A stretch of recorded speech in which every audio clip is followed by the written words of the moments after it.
লাগাইলা তুমি, তোমারে ছাড়া কিছুই ভাবতে পারি না আমি।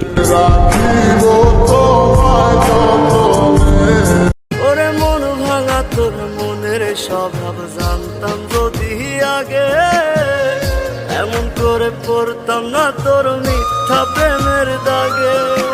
মিথ্যাবাদী বন্ধুরে তুই করলি চলো